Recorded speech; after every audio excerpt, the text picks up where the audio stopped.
Hello and welcome to our video lesson on circle theorems day 2. In this lesson, we're going to be covering circle theorems that have to do with chords and also have to do with angles inside of circles, mostly inscribed angles, but we'll also be covering what central angles are as well. So let's start off. We're going to be working through the 6 chord theorems you see in front of you. It would be to your benefit to pause the video now and copy down all 6 of these first so that you have them in your notes. And also draw the pictures you see to the right of your screen right now so that when we are working through them, you don't need to write and listen and watch all at the same time. So we're going to go through these one at a time and try to color code them the best we can. So our first theorem is if angle, and we're dealing with this first circle here. So basically if angle ACB, which is this blue angle right here, is congruent to ECD, which is this angle, so those are 2 angles in our circle, then that means that segment AB and segment ED are the same. And segment ED and AB, those are those 2 chords right there. So it's basically saying that if you have these angles that are leading you towards chords on your circle like this, then that means that the chords themselves are also going to be equal to each other. So the second theorem we are working with is dealing with the same circle. So we know from that, like we can say AB and ED are the same. So we're assuming the chords are equal first now. And if those are equal, then the arcs on the outside, the purple part, so you can kind of see the arc is in pink here that I'm highlighting with my pen. So it's the arc. And we're talking about arcs, those are just a portion of the circumference of a circle is basically an arc. Kind of self-explanatory. So if you have those chords that are kind of hitting 2 parts of your circle, well, that means that they're going to be congruent if the chords that are kind of going from their starting point of the arc at A and ending at B. So that arc would be coming from chord A, B, and that means the arc is also the same. And our third theorem is if AB on the same circle is congruent to ED, so we have AB is that same arc and same arc here. That means that ACB and ECD are congruent to each other. So you can see how closely related all 3 of those are all going to be. So essentially, if you have any of these things, you kind of went in a circle. So you started with the angles, and that means the chords are the same. If the chords are the same, the arcs are the same. If the arcs are the same, the angles are the same. So the angle, the chord, and the arc are all very closely related. Whenever you have a pair of these kind of triangles you see in this first circle, are all these things are the same, you can kind of know everything about it from there. All right, chord theorem number 4. If chords are congruent, then they are equidistant from the center of the circle. So in the case we're talking about here, we're looking at the circle to the right. So we're saying that FG in blue right there and HI in blue right there, which is what we have written right there. If those 2 chords are the same, that means they are both the same distance from the center. So when you're talking about distance from the center, that's what these other segments are for. LJ would be how far away this top chord is from the center, and our center is point J right here. And usually when you're talking about distance to the center, the distance between 2 things is the kind of the direct route to them, so you wouldn't go at an angle at all. You would kind of go perpendicular to the chord. So you're basically starting from the middle of that, basically the middle of the chord, and you would kind of go straight to the center. So the distance for both of those blue chords is the same to the center of the circle, which is J. And then 5 and 6 are both dealing with that third circle we have here, in that You're dealing with some chords and some perpendicular angles. Number 5 says that if the diameter or radius is perpendicular to a chord, so we can see the MO right here is the diameter. So we're saying that it's perpendicular to that chord. So we have 2 right angles right there. And so if we know that the diameter is perpendicular, then it's going to cut that chord into equal parts. So we would say that N to O, this part, and O to P, or Q to P, I should say, is equal. So we basically know this part, NQ and PQ, are the same, and that is because this MO was a diameter, and even if it was only a radius starting at the center right here, we would also know that they were still going to be bisected. So this one, how it's related to number 6, is that they're kind of a both directions sort of thing. And that means, so we can say that if we have a perpendicular bisector, so MO is perpendicular, the 90-degree angles, and it bisects it, splits in half. Those 2 markings are the same. And that means that it would go through the center at that purple dot. So it's basically just both directions of that.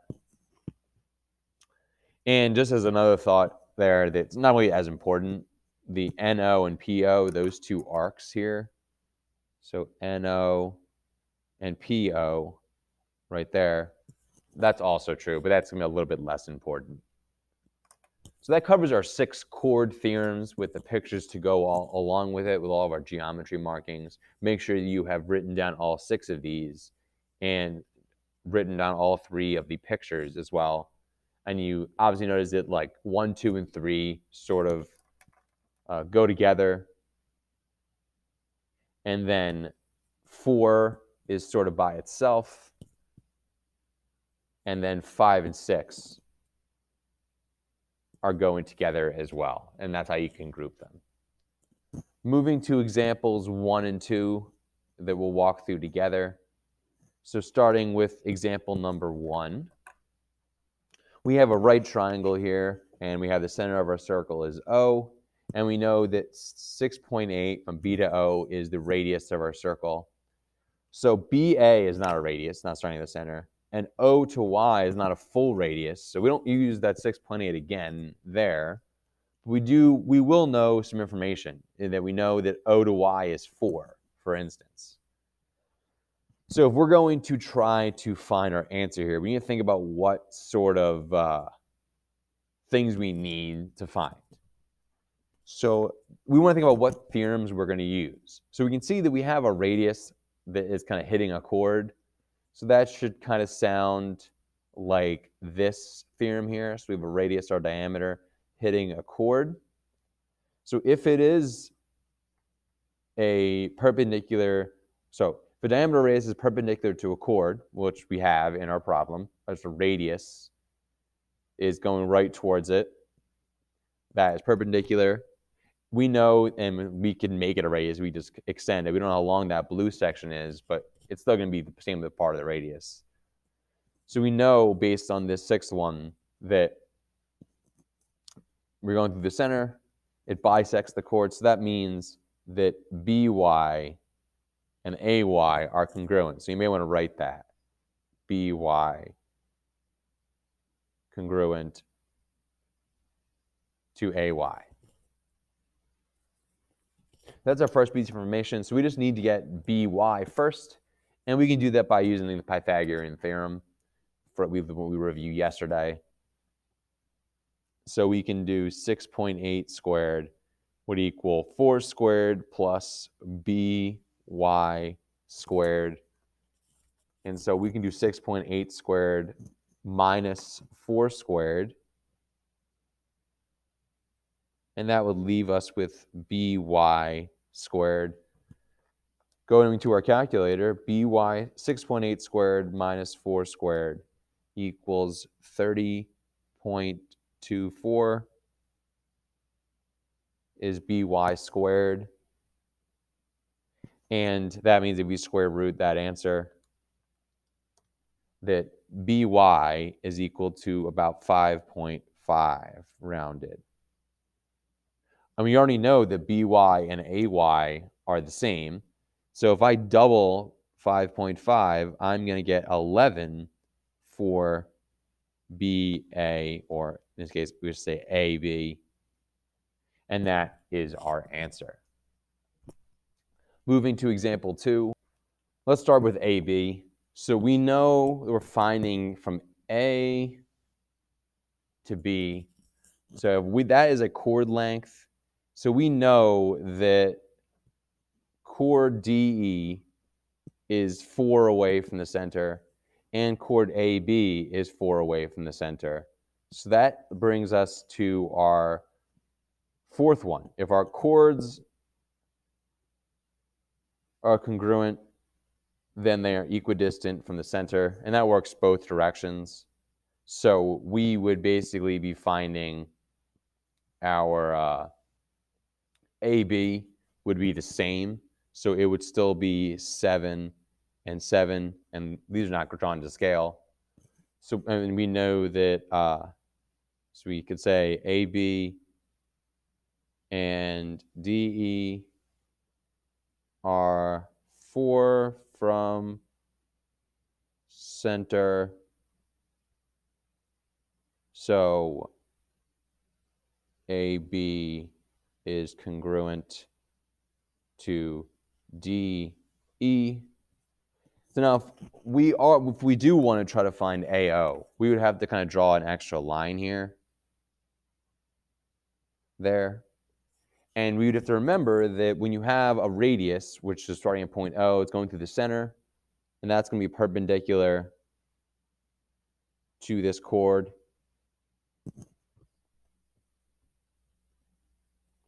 And we would just be doing Pythagorean theorem, so it would be something like 4 squared plus 7 squared, and we can mark that as y equals y squared.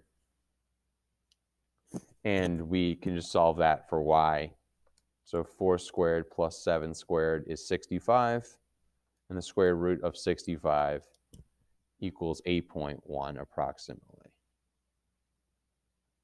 And that would be our answer for our y value there that we are looking for. Now moving to our next vocab words would be our next thing we're covering here. So our next vocab words are dealing with something called central angles and inscribed angles. Central angles are unique because they have their vertex, or kind of the point part of your angle, at the exact center of your circle, meaning that point A of this circle is the center. And we have two angles, the blue and pink ones, that are both central angles. So now what is unique also about central angles is that the arc they're hitting is going to be the same degree measurement. So you figure that a circle around its inside and outside, they're both 360 degrees around. So that arc BF right here, that is also 70 degrees. And the arc from E to F is 110 degrees. So that's 180 degrees total, and that would kind of mean that BE is going to be a diameter. Not really the point of central angles, but that's just something that happened here. That is going to be different from inscribed angles, because inscribed angles have their vertex on the circle itself, on the circumference. And when they are a certain measurement, they are going to always be half of what the arc they're hitting is going to measure. And that would mean that this measurement in purple right here would be 50 degrees. Something additional here with inscribed angles and central angles, how they're related, is that if I were to draw a central angle here that hit A and also hit C, well, what we just talked about with central angles means that this angle here is going to be equal to the arc that it hits. So if we have an inscribed angle and a central angle that are both hitting the same arc, the central angle will always be double the inscribed angle. And I'm going to write that right here at the bottom. And inscribed angle will be half the measure of a central angle if they hit the same arc.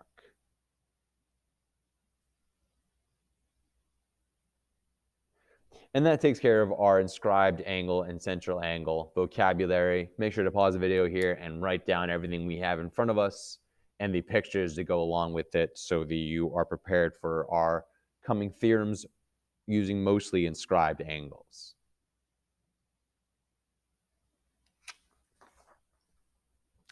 Now moving to our 3 inscribed angles, and then we'll do some examples to end with in the video. So number 1, 2 inscribed angles intercepting the same arc are congruent. So we'll use colors to help us here. So 1 inscribed angle is ABC. So that is that angle there. The arc that hits is going from A to C. So for instance, like angle ABC would be half the measure of arc AC if we use what we just talked about definitions wise. So now if we look at angle ADC, that is this angle. So that is also hitting that same arc. And this is a little hard to visualize sometimes. That's why colors are so important and make it easier, because you can kind of draw the sides of each of these 2 angles to help you visualize where they're hitting. So we can plainly see that both of these 2 angles are going to be hitting A and C as their endpoints.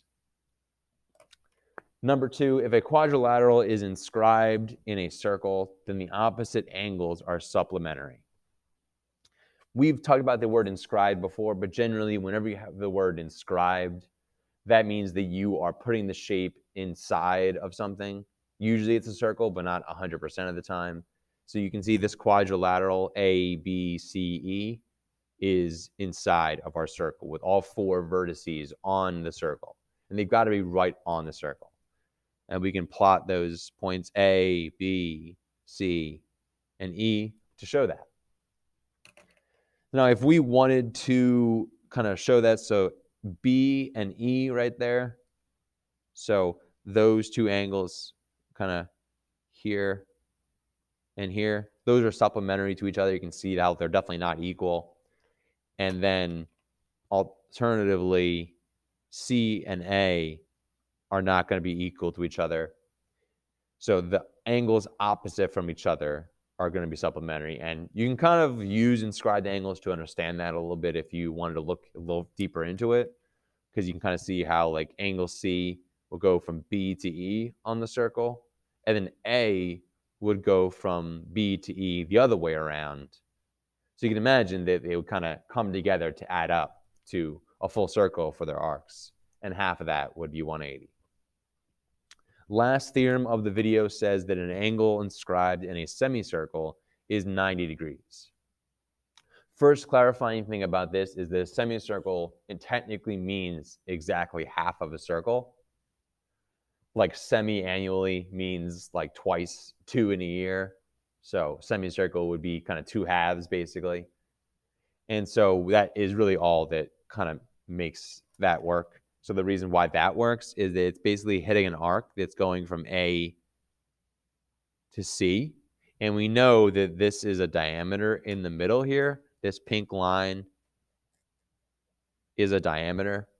And so we know that that is half a circle on the right. So it's hitting an arc that's 180 degrees. So this arc is 180. And that means that half of that for this inscribed angle would have to be 90 degrees. And that's where that theorem comes from. Okay, so now if we are looking at our two examples to finish our video, so example on the left has a lot going on, but we're really trying to just basically find the angles that are numbered and figure out what they're all equal to. So the thing we need to remember is that inscribed angles are going to be half of the arc they hit. So for starters, I know that angle 3 is going to be equal to 25. The arc that it hits is G to H. And so that one is easy. The other one on here that is going to be pretty easy is going to be angle 6. So angle 6 is going to be half of that 80-degree angle because it hits F to I. And so we know that 40-degree angle as well. Now, moving along, well, we know that 1 and 4 are kind of across from each other in this quadrilateral FGHI. So we'll come back to that because we'll need that a little bit later on. But something we want to note is that FH right here, that I've kind of darkened in black, is a diameter. That would mean that all the way from F to H is half the circle. So that would leave over, so that would mean that from here to H, so this red arc would be what's left over of half the circle, making it this red arc 100 degrees. And that means that angle 2 is going to be 50 degrees, half of that. Well, now that we know what angle 2 is, well, 50 plus 40 is 90 degrees. So that means that angle 1 has got to be 90 degrees to finish off that triangle. Well, if that's the case, we already mentioned earlier that 1 and 4 are across opposite angles in a quadrilateral. So that is going to be congruent to the one we just found. And that's also going to be 90 degrees. And then angle 5, we have 90 plus 25 in that triangle on the top one. So that's 115 degrees. That leaves over 65 degrees. And we'll use pink to put in 65 degrees. So that finishes example 3. And then example 4, we're looking for angle X and angle Y in degrees. And so we will be using kind of most of our theorems here to do that as well. So for starters, we want to try to find angles that we are hitting. So angle X right here, that is hitting the arc that is going starting at A and going all the way to C. So that whole arc in red right there is going to be 150 degrees.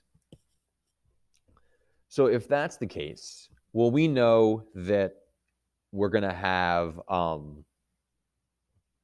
half of 150 degrees. So that would mean that our angle is going to be 75 degrees. So we know angle X already is 75 degrees. Next, we got to try to figure out, well, if I can I find angle B or angle C? It'd be more helpful if we can find angle C, because that's going to be supplementary with Y, and then we get that answer. So I would start by looking at, well, what arc does angle C hit? So angle C hits an arc that starts at B and goes all the way through this blue arc to point D. So that is covering an arc that's 80 plus 90, or 170 degrees. Now that we know that's 170 degrees, that means that angle C is going to be half of that, which is going to be 85 degrees. Well, now that we know that's 85 degrees, angle Y, our Y degrees, that Y value there, is going to be supplementary with 85.